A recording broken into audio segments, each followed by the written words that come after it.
clinical correlation advice. Oh,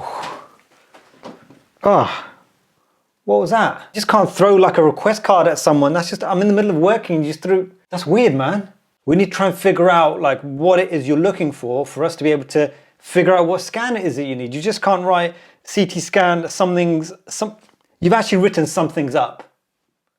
Hello and welcome to this video. My name is Dr. Lasker. I'm a consultant radiologist. Welcome to my channel and thank you so much for watching. This particular video is trying to decipher why radiologists can come across quite difficult. We're being difficult, but actually we're trying to serve a purpose by being a little difficult. What I'm trying to say is when you go and ask for a scan, you want to know what you're looking for in that scan. You can't just say, but I want it now. You need to be thinking about what in particular you're trying to find. Mystery.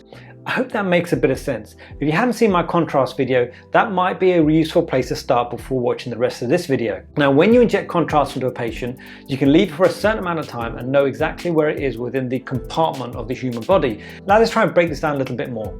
You know Usain Bolt runs 100 meters pretty quickly. So if I said to you, you're going to keep your eyes closed and I want you to take a photo of Usain Bolt about 50% way through that race, about halfway through that race, but you can't open your eyes. Using what you know on average as to how fast he runs that 100 meters, you can close your eyes and then take a photo and hopefully get a blurry image of him swooping past. That's exactly the same as when you inject contrast.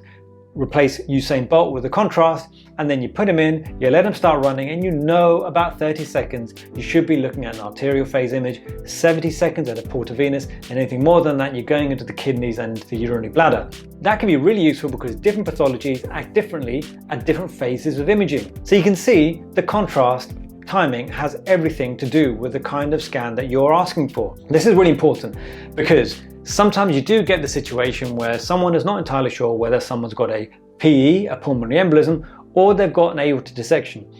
It's quite an important thing to try and figure out.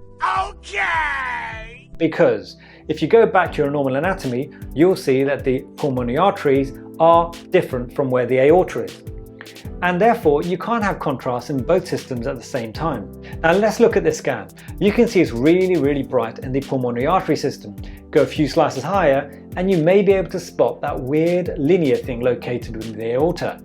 This patient has come for a CT pulmonary angiogram, but actually they've got an aortic dissection.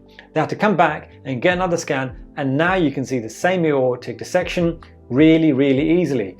So hopefully you can see how much of a difference it makes with regards to what you're actually looking for, let alone what scan is most appropriate for that patient. So I hope that clears things a little bit up with regards to why radiologists can be difficult on top of being just like difficult people. Okay, that makes sense. If you've enjoyed this video, like and subscribe, I'd really appreciate it.